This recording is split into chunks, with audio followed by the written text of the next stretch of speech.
Good evening and welcome to News Channel 8. I'm Jerome Aegean, and here's some of the top stories we have for you tonight. A baby boy on St. Thomas loses his life after a tragic car accident. Another educator is arrested for raping a minor. And get ready for King Derby as he drops another bomb, and we've got the exclusive right here on News Channel 8.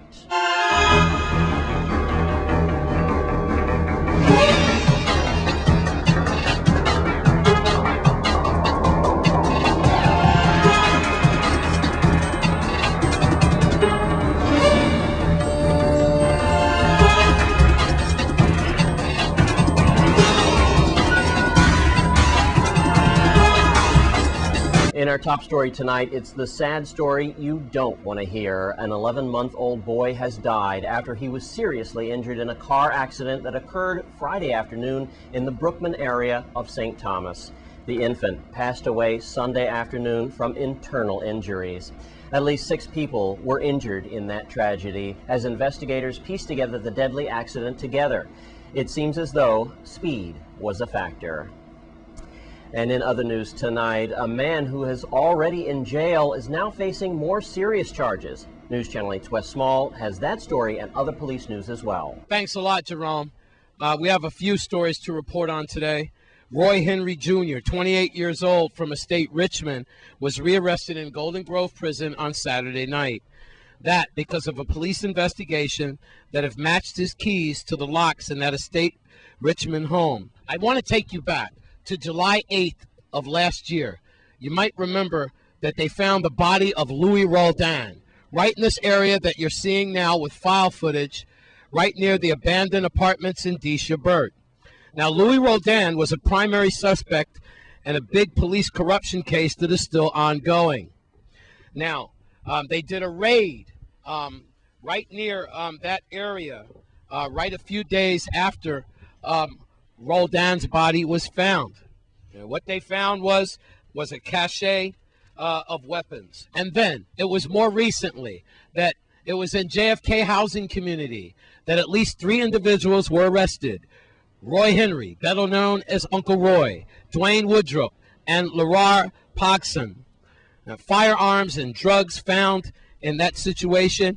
Now, after this investigation, and they worked the case, Judge Miguel Camacho issued the warrant to Roy Henry, better known as Uncle Roy, $200,000 bail. So now you're caught up in that situation. It's kind of intriguing as they found that charred car, Louis Roldan's body, and then shortly after that, a cache of weapons. And now they have tied those weapons into Roy Henry Jr., better known as Uncle Roy. And now, for the second time in about 3 weeks, very sad news involving a rapist in our territory and again preying on minors. Arrested now is Eric Barnes. Police are not releasing his picture as it could possibly jeopardize the victim. He's 47 years old, and we do know this. He is now the second person within the Department of Education to be arrested on rape charges within 3 weeks, charged with first-degree rape and unlawful sexual contact. The incident occurred earlier in the day yesterday, they believe. Police say the victim was taken to Juan Louis Hospital, where she had been determined to have been sexually assaulted. Again, Eric Barnes does work for the Department of Education. It's a delicate case, but we can tell you this. We don't believe that none of his students are the victim. But again, it is a minor that he is allegedly raped. His bail is set at $75,000. Finally, this. I've been talking to the sister of Leroy Brooks, the 29-year-old man who was slain at Frontline nightclub. You might remember that. I've been talking to her, and she's been trying to talk to police investigators to figure out exactly what went wrong. According to her and her family, Mr. Brooks just brushed up on the 21-year-old that evening. He tried to avoid him, but according to their family, the 21-year-old wouldn't have anything of it, and then the altercation led to deadly consequences. We now understand that that 21-year-old, whose name has not been released yet to the public, has been flown off the island for treatment. Speculation has it he has been paralyzed from his neck down. And again, Leroy Brooks was slain, and autopsy results are still pending. They can't figure out if he was killed as he was run over by that car where he was trying to duck gunfire, or if he died from multiple gunshot wounds. But I can tell you this. The family is grieving tonight as Leroy Brooks leaves behind a little 1.5-year-old girl. She will never see her dad again. Coming all the way from Iraq is a brother of Leroy Brooks, just flying to see his brother for the last time. When will the carnage and the violence stop? And again, very disturbing, for the second time in 3 weeks, an educator in the Department of Education has allegedly raped a minor. Now you're caught up. Just about all of it bad news. I'm at Rainbow Command, West Small, for News Channel 8. Thanks, Wes. And this is the second case of an educator facing rape charges against a minor in at least 3 weeks. News Channel 8's Wes Small looks for answers. All right, and now we are with Lynn Spencer, Domestic Violence Sexual Assault Council Executive Director. We're going to get right to it. Within the last 3 weeks, Ms. Spencer, we have had now 2 educators involved with alleged rape of a minor. And without dissecting these cases, because remember, everyone's innocent until they're proven guilty in the court of law, it seems to come in phases and so forth. And I'm just reading some of your notes here. 1 in every 3 girls and 1 in every 5 boys will be a victim of sexual assault before the age of 18. And I'm not a big Oprah fan, but just last week we watched all those men get up with their childhood pictures and how they were abused. And even though it brought me home closer, I just have to reach out to you. What are your feelings on this? And then, of course, we're going to talk about female empowerment that's coming up for the weekend. Well, one of the reasons that we're actually doing our conference is because we feel that there is an increase of family violence and sexual assaults in the territory. And we're quite concerned about what's going on in the environment in which women and girls are living here in the territory. It's a tremendous tragedy to have these kinds of events occur, because the personal toll that it takes on victims is so extreme. Many times it's a life-shattering experience to have these things occur when there are people that you expect to have trust in these individuals. You're relying on them, you're expecting them to protect you, and then they violated that personal space.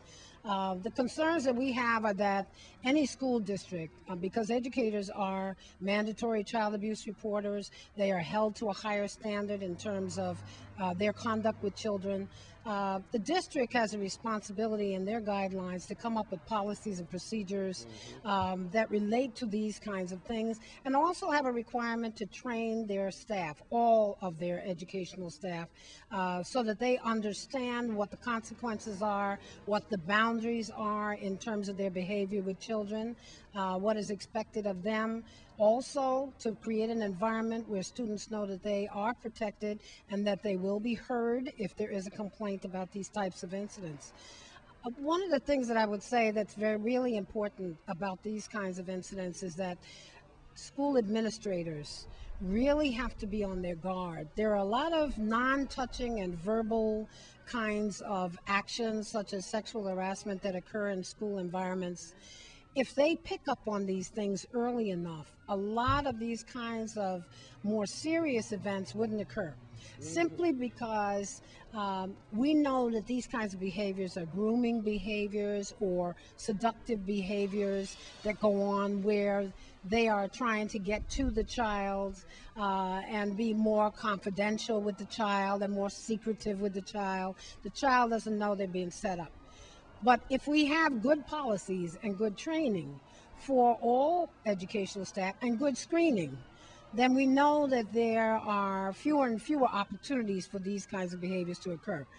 Not only does it have to be an environment where students can complain, but it also has to be an environment where colleagues are going to feel free to go forward because they know the administration is going to back them up if they see inappropriate behaviors. Thanks, Wes. And there's still a chance to become a homeowner for a good price on St. Croix. News Channel 8's Wes Small files this report. Just like Yosemite Sam said, it's a land grab. We're up here at Sign Hill Villas. Remember HC? That's right. And before, this is an update, by the way. A few months ago, we were up here, and as you can see, all your equipment has really progressed and you got these lots or proposed lots really cleared out. Now you're going to give us an update. Toss out that phone number because people were deluging Channel 8 for that phone number and how they could take advantage, HC, of these fantastic lots and plots up here at Scion Hill Villas. Tell us, how's it going? It's going very well. We've already cleared the phase 2 now, and we're starting to market even phase 2.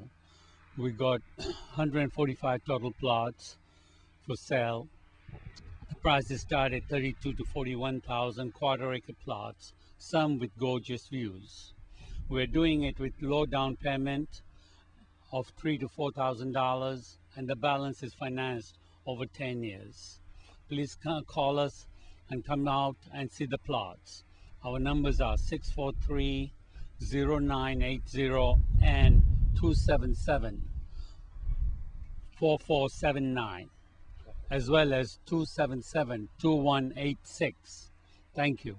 All right. Well, HC, a couple of words. You know, the governor had cut the ribbon here a few months ago. You might remember that. And you had representatives on site from the banks and mortgages and all that. How's it been? Has folks been gobbling up these deals? A lot of people have been buying the plots, and they're going to be starting building their own homes once the roads are paved.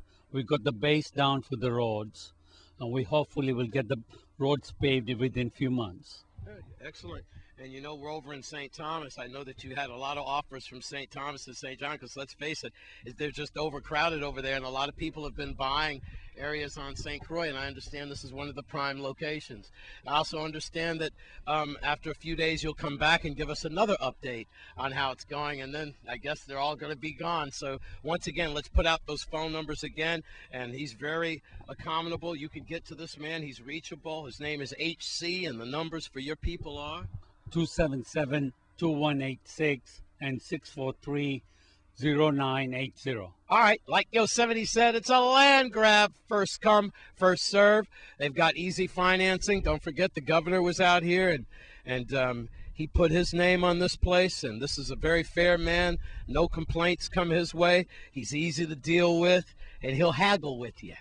I'm Wes Small at the site of the Scion Hill Villas. Take advantage while you can. I'm Wes Small for News Channel 8. Thanks, Wes. And when we come back from this break, we've got the exclusive as King Derby drops bombs. Stay with us.